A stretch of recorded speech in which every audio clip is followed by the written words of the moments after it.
Welcome to the part 3 of Iban presentation. This week we are presenting about the attire, local norms and taboos. So now I'll be starting off with the women attire for the Iban tribe. So for the women, they have two. One is the Marik Empang and the other one is the Kain Kebat. So the Marik Empang is basically a chest adornment with accessories that they usually wore during a special occasion or like festivals. And the Marik Empang itself is usually stitched with a combination of various of beads as well as hand-stitched cotton. And it's a decorative outer garment and is traditionally red in color. And they wear it during Ngajat, which is during a traditional Iban dance performed by the Iban women, and they must wear it because it's like their own beliefs. And as for the Kain Kebat, it's basically the bottom layer of the clothing. It's a piece of cloth decorated with colorful stripes, pattern design. And the name itself refers to the way of tying the cloth when they wear it. And the cloth is basically quite narrow and it's only until the knee height, and it's worn together with the Marik Empang with the silver accessories for the hair. As for the male attire in the Iban tribe, there are two types of kelambi, either the sleeveless or the sleeve part. The kelambi is only worn by men during special occasion and certain occasion. The cutting of a kelambi is very simple, which consists of a rectangular piece of cloth folded in double. And then there's another attire called sirat, which is a type of loincloth. The way of tying a sirat is to take a strip of material about 10 inches wide and 10 to 12 feet long. The end of the cloth is decorated with beautiful embroidery or weaving. Men's traditional Iban costume wear a sirat, which is a very long loincloth around the waist and between the two stalks, which is one end through the leg, hanging in front, which is dressed like an apron, and the other end around their waist. There should be a little tail equal sirat in Iban in the back. The loincloth worn in this way is quite secure and will not fall off. Furthermore, they also wear accessories such as belt, armlet and anklet made from silver and a headgear decorated with a hornbill feather. Alright, so now I'll be talking about the local norms and taboos. So the Ibans were and is still a race of its own, and they share common language and practice common culture that were handed down through generations. And in their egalitarian society, they are guided by their own rules and laws, code of ethics, and also conduct. Council of Elders for decision making, which provides recognition based on individual performance and also contribution to the community. So some examples of the norms are, for them, custom is not just one basic values, and norms are important in life. It is also one form of social control, and it is a key element for people of Iban, which means every family member should obey and practice it. Secondly, customary practice is not only important in human relationships, but it is also between humans and objects and other extraordinary powers. And universal phenomena is compulsory to conserve at all times.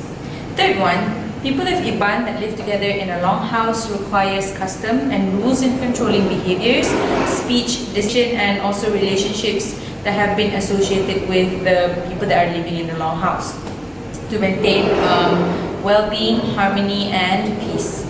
And lastly, well, this is because Iban people, if the tradition is not preserved, it can cause a lot of chaos between the people and also the community that lives in the longhouse. We have a system of recognition of individual bravery. It was actually their sense of duty to bring back enemy hits to their longhouses as the symbol of their bravery and prowess. So the only recognition is that during major events like festivals and also various religious rites. So they are invited to perform specific tasks like during these events, which would not be performed by other people, and also which is considered as a taboo, be performed by ordinary people. So one such event is the consuming of freshly killed chicken or pig meat and organs of the pig on the open air veranda by the Raja Berani and also Bujung Berani warriors during the Gawai Burung festival. Iban. The main symptom which makes an Iban woman of being pregnant is when she no longer has her menstruation. She is certain that she is pregnant if, during the following month, she still does not have her period. She then begins to calculate her pregnancy as from the first month of not having her menstruation. By the time the pregnancy is reasonably advanced, she has cravings for certain foods, especially sour fruits. During the 7th month of her pregnancy, the woman and her husband begin to observe taboos. Some of these taboos are: they must not cut creepers which grow over water and roads, as it will mean that the wife will suffer from hemorrhage while giving birth. The second taboo is they are prohibited from building a dam, or called tekad air, as found in wet paddy fields, and fish traps making a lashing for the head of an axe, nimpai beliung, and driving a nail, or what is called as ngelantak paku, as in carpentry work. These taboos is believed that once it's being executed, she will otherwise have a difficult labor.